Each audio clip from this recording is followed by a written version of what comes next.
안녕하세요. 오늘 저희는 JP모건 체이스의 2025년 3분기 실적 발표 자료, 그중에서도 이 거대 금융 제국의 선장, 제이미 다이먼 CEO의 발언에만 딱 집중해서 그 속뜻을 한번 파헤쳐 보려고 합니다. 네, 반갑습니다.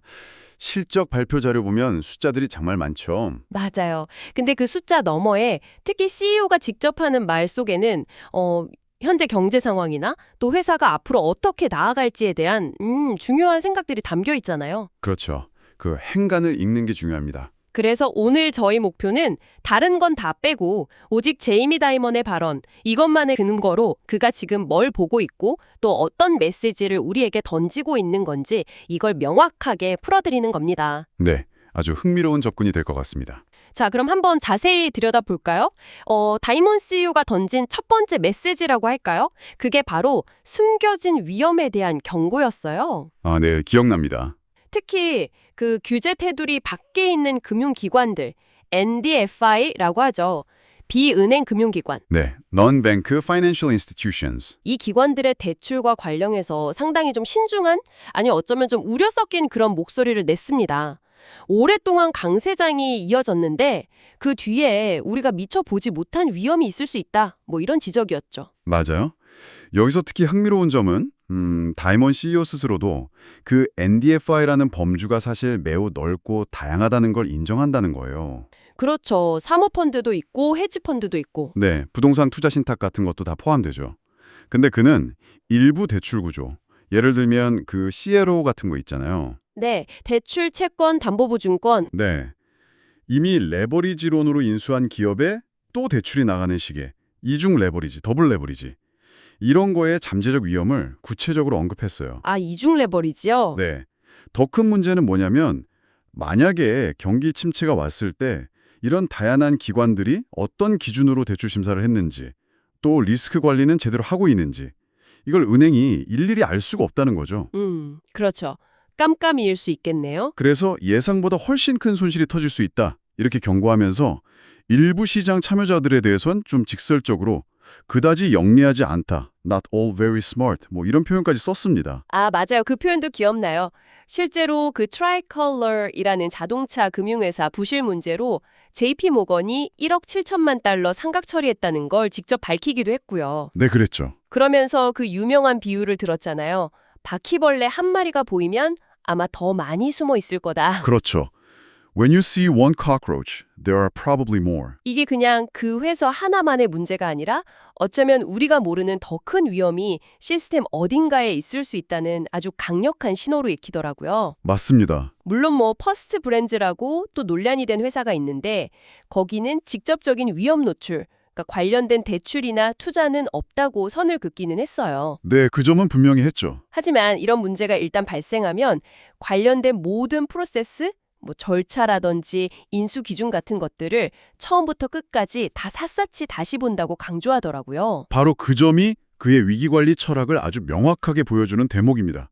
문제가 터졌을 때 이걸 숨기거나 변명하는 게 아니라요. 네. 실수를 인정하고 원인을 철저히 분석해서 배우고 궁극적으로는 내부 프로세스를 개선하는 데 집중한다. 이런 거죠. 실수를 교훈 삼아 시스템을 강화한다. 그렇습니다. 이건 단순히 어떤 특정 사건에 대한 대응을 넘어서는 이야기예요. 그는 오랫동안 저금리가 이어지고 유동성도 풍부했잖아요. 네, 그렇죠. 이런 호황 때문에 자산 가격이 전반적으로 좀 부풀려져 있고 이런 환경에서는 사실 잠재된 신용 위험 같은 게 잘 안 드러난다고 지적해요. 아, 거품 속에서는 잘 안 보이니까. 그렇죠. 진짜 문제는 경기 침체가 왔을 때 그때 비로소 수면 위로 확 떠오를 거다. 이렇게 거듭 강조하면서 시장 전체에 너무 안주하지 말라. 이런 경각심을 계속 일깨우고 있는 겁니다. 우리가 너무 편안해져서는 안 된다는 메시지가 그의 발언 곳곳에 스며 있어요. 네, 확실히 그런 신중함이 느껴졌습니다. 이런 태도는 규제 환경에 대한 그의 발언에서도 쭉 이어지는데요. 아, 규제 얘기도 빼놓을 수 없죠. 다이먼 CEO는 특히 주택시장 문제 해결을 위해서는 그 공급 측면의 병목 현상을 풀어야 한다고 아주 강하게 주장했어요. 네, 공급 쪽 문제요? 뭐 복잡한 허가 절차라던가 과도한 규제, 그리고 뭐 특정 지역 개발 반대하는 그런 님비 현상 있잖아요. 네네, 지역 규제들. 이런 지역 규제가 주택 공급을 가로막는 핵심 요인이다. 이렇게 진단하더라고요. 오히려 과거 금융위기 때처럼 무조건 주택 소유를 장려하는 수요 측면 정책은 부작용을 낳을 수 있다고 경계하는 모습도 보였고요. 수요보다는 공급에 초점을 맞추는군요. 더 나아가서 그는 금융위기 이후에 도입된 모기지 관련 규제들이 좀 현실과 동떨어져 있다. 이렇게 비판했습니다. 모기지 규제, 어떤 부분을요? 특히 그 모기지 대출을 증권화하거나 아니면 대출을 실행하고 관리하는 그 서비싱 과정에서의 요건들이 너무 복잡하고 과하다는 거예요. 그래서 불필요한 비용이 너무 많이 발생한다. 아, 절차가 복잡해서 비용이 든다? 네. 그러면서 이런 규제를 좀 합리적으로 완화하면 뭐 추가적인 위험을 더 지지 않으면서도 전체 모기지 비용을 한 30에서 40 베이시스 포인트, BP, 그러니까 0.3%포인트에서 0.4%포인트 정도 낮출 수 있다고 아주 구체적인 수치까지 제시했어요. 30, 40bp면 꽤 큰데요? 그렇죠. 1BP가 0.01%니까요. 결국 그의 주장은 규제가 원래 의도했던 그 안정성 강화 효과도 있지만 실제 시장 참여자들한테는 비용 증가라는 어떤 부작용을 낳고 있다. 여기에 초점을 맞추고 있는 거죠. 네, 효율성과 안정성 사이에 균형이 필요하다는 거군요. 그렇죠. 일종의 문제제기인 셈입니다. 그가 예로 든 것처럼 그냥 모기지 신청하는데 서류에 서명을 17번이나 해야 하는 현실. 이게 규제가 얼마나 복잡해졌는지를 단적으로 보여주는 거 아니겠어요? 17번이요? 와. 이런 복잡성이 결국 다 비용으로 전가된다는 게 그의 논리인 거죠. 일리가 있네요. 그리고 규제 관련해서 그다 목소리를 높인 또 다른 지점이 바로 그 바젤3 최종안입니다. 아, 바젤3, 은행 건전성 규제. 이것도 논란이 많죠. 네.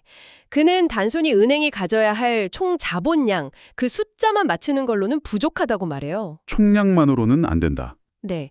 그 총량을 구성하는 개별 항목들 있잖아요. 예를 들어서 뭐 G5 할증, 그러니까 글로벌 시스템적으로 중요한 은행에 부과되는 추가 자본. 네, G5 서차지. 그리고 연례 스트레스 테스트인 CCAR, 또 운영 위험 자본, 트레이딩북 자본 이런 요소들의 요구 수준이 각각 정확하고 합리적이어야 한다고 아주 강하게 주장했습니다. 아, 그 구성 요소 하나하나가 중요하단 거군요. 특히 그 CCAR 스트레스 테스트 결과에 대해서는 현실을 제대로 반영하지 못하고 너무 부정확하다. 그래서 이걸 그대로 공시하는 건 거의 뭐 부정직한 공시, 디스어네스트 디스클로저에 가깝다고까지 표현했어요. 와, 상당히 센 표현인데요. 네, 이런 숫자를 발표할 때는 이게 매우 부정확하다는 점을 꼭 같이 명시해야 한다고 주장할 정도였습니다. 여기서 다이먼이 강조하는 핵심은 규제를 만들 때 그 규제가 의도한 효과만 생각할 게 아니라 의도하지 않은 부작용까지 반드시 고려해야 한다는 점이에요. 의도하지 않은 부작용이요? 예를 들면요. 예를 들어 은행에 대한 모기지 규제가 너무 엄격해지면 그 위험이 상대적으로 규제가 덜한 비은행 금융기관, 아까 말한 NDFI로 그냥 옮겨갈 수가 있다는 거죠. 아, 풍선 효과처럼요. 그렇죠. 혹은 은행들이 특정 규제를 피하려고 뭐 금융공학 같은 걸 이용해서 차익거래, 아비트라지에 나설 수도 있고요. 네네. 그는 규제 당국이 이런 현상들을 면밀히 관찰하고 이게 정말 내가 원했던 결과인가? 하고 스스로에게 계속 물어야 한다고 촉구합니다.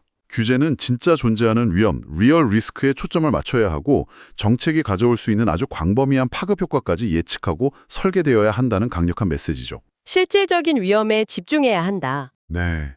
실리콘밸리 은행, SVB 사태를 언급하면서 당시 규제 당국이 뭐 지배구조, 거버넌스 같은 문제에 너무 집중한 나머지 금리 상승에 따른 위험이라는 더 본질적인 걸 놓쳤다고 비판하기도 했고요. 아, 그런 지적도 했군요. 또 은행이 사회적으로 어떤 역할을 해야 하는지에 대한 뭐랄까 좀 보여주기식 행보, 원문 표현으로는 웍 시그널링이라고 했는데 그런 명분에 치우친 행동보다는 실질적인 위험 관리에 집중해야 한다고 꼬집었습니다. 보여주기식보다는 실질. 다행히 현재 연준이나 토화감독청, FDIC 같은 규제 당국이 이런 방향으로 논의를 좀 진행하는 것 같다면서 긍정적인 평가를 내리긴 했어요. 그래도 빨리 마무리해서 불확실성을 해소해야 한다고 덧붙였죠. 네, 알겠습니다. 이제 그럼 내부 운영 전략 쪽으로 한번 넘어가 볼까요? 특히 비용 문제요. 여기서도 다이먼 CEO가 아주 현실적인 어려움을 토로하더라고요. 네, 비용 문제도 중요하죠. 특히 JP모건이 직원들을 위해서 지출하는 연간 의료 비용이 지금 30억 달러래요. 우리 돈으로 약 4조 원인데 30억 달러요? 엄청나네요. 이게 내년에는 10%나 증가할 걸로 예상된다고 밝혔어요. 심지어 2027년에는 여기서 또 10%가 더 오를 수도 있다고. 와, 10%씩이나요? 정말 엄청난 규모네요. 네, 정말요. 그렇습니다. 이 예시는 단순히 물가 상승이라는 거시적인 압력뿐만 아니라 기업이 내부적으로 직면하고 있는 아주 구체적인 비용 상승 요인을 잘 보여주는 거죠. 의료비처럼 기업이 통제하기 어려운 외부 요인에 의한 비용 증가도 만만치 않다는 겁니다. 네, 그렇죠. 통제 밖의 요인도 크네요. 이와 더불어서 그는 인재 확보의 중요성도 아주 강조했습니다. 특히 금융업계는 헤지펀드나 사모펀드, PE, 심지어 대형 로펌하고도 최고의 인재를 놓고 경쟁해야 하는 상황이잖아요. 그렇죠. 인재 전쟁이죠. 이들에게 경쟁력 있는 보상을 제공하는 것이 회사의 장기적인 성공을 위한 필수 불가결한 조건, 라틴어로 시네 qua non이라고 표현했는데 그렇다고 딱 못 박았습니다. 아, 필수 조건이다. 네, 단순히 비용 아끼는 차원을 넘어서 최고의 인재를 데려오고 또 유지하기 위해서는 시장 현실에 맞는 투자가 반드시 필요하다는 점을 분명히 한 겁니다. 단기적인 비용 압박에도 불구하고 핵심 인재 유지나 성장을 위한 투자는 계속되어야 한다. 어찌 보면 당연한 말인데 실행하기는 참 어려운 원칙을 강조한 셈이네요. 그렇죠. 장기적인 관점이죠. 이런 장기적인 관점은 그가 제시한 그 소매 예금 시장 점유율 15% 달성 목표, 이것과도 자연스럽게 연결되는 것 같아요. 아, 네. 그 15% 목표? 그 목표 달성이 단순히 금리 더 쳐줘서 예금 유치하는 걸로는 불가능하다고 딱 선을 그었죠. 네, 금리만으로는 안 된다고 했죠. 대신에 더 나은 금융상품, 더 편리한 서비스, 더 많은 지점과 좋은 입지 확보, 그리고 고객을 더 세분화해서 각 그룹에 맞는 어떤 깊이 있는 관계를 구축하는 것, 이런 핵심 경쟁력을 꾸준히 강화해야만 비로소 달성 가능한 목표라고 설명했습니다. 장기적인 기초 체력을 키우겠다는 의지가 보였어요. 맞습니다. 그의 발언들을 쭉 종합해보면 단순하게 시장 변동성이나 당장의 비용 압박에 일희일비하기보다는 회사의 장기적인 성장 동력과 핵심 경쟁력을 어떻게 강화할 것인가, 여기에 전략적인 초점을 맞추고 있다는 걸 알 수 있습니다. 네. 예를 들어서 최근의 화두인 인공지능, AI에 대해서도 그는 상당히 현실적인 접근법을 보여줘요. AI가 생산성 향상에 기여할 거라는 점은 인정하고 또 조직에 이걸 활용하도록 계속 압박은 하지만요. 네. 하지만 동시에 AI를 통해서 비용을 얼마나 절감했는지 당장 측정하고 이걸 과대 포장하기보다는 그냥 전체적인 비용 통제 그리고 인력 증가 억제라는 어떻게 보면 좀 더 전통적이지만 확실한 방식에 더 집중하겠다는 태도를 보입니다. 아, AI는 장기적인 도구로 보되 당장은 측정 가능한 것에 집중한다. 그렇죠. AI는 장기적으로 생산성을 높이는 중요한 도구로 활용하되 당장은 측정 가능하고 통제 가능한 지표들에 더 집중하겠다는 그런 실용적인 시각인 거죠. 네, 오늘 제이미 다이먼 CEO의 발언을 통해서 JP모건 체이스가 현재 시장을 어떻게 진단하고 또 미래를 어떻게 준비하고 있는지 그의 시각을 아주 깊이 있게 살펴봤습니다. 네, 정말 다각도로 살펴봤네요. 비은행 금융기관의 잠재 위험에 대한 그 경고와 신중함, 또 금융 규제 환경에 대한 날카롭고 구체적인 비판과 재현, 그리고 인재와 기술에 대한 투자를 강조하면서도 비용 관리에 대한 현실적인 고민을 놓치는 모습까지 그의 다면적인 관점을 확인할 수 있었던 것 같습니다. 특히 그가 거듭 강조했던 오랜 호황 뒤에 숨겨진 보이지 않는 위험에 대한 경고, 그리고 규제가 의도치 않게 만들어낼 수 있는 부작용에 대한 지적, 이런 부분들은 비단 금융시장뿐만 아니라 우리 모두가 한번 생각해 볼 만한 지점인 것 같아요. 그렇죠. 다른 분야에도 적용될 수 있는 이야기죠. 네, 그래서 이게 좀 중요한 질문으로 이어지는데요. 어떤 질문일까요? 다이먼 CEO와 금융시장의 표면 아래 잠재된 위험, 가령 우리가 잘 알지 못하는 비은행권의 대출 관행이나 어떤 시스템 리스크를 경고했듯이 혹시 당신이 몸담고 있는 분야나 혹은 깊은 관심을 가지고 있는 영역에서도 오랫동안 너무 당연하게 여겨졌기 때문에 간과되고 있는 위험 요소는 없을까요? 당연해서 놓치고 있는 위험. 혹은 현재 최선이라고 믿고 추진하는 여러 조치들이 장기적으로 봤을 때는 예상치 못한 부정적인 결과를 낳을 가능성은 없을까요? 어쩌면 지금 우리가 표준이라고 생각하는 것, 모범 사례라고 믿는 것이 미래에는 또 다른 문제의 씨앗이 될 수도 있지 않을까 하는 질문을 스스로에게 던져보는 것도 의미 있을 것 같습니다. 네, 정말 곱집어 볼 만한 질문이네요.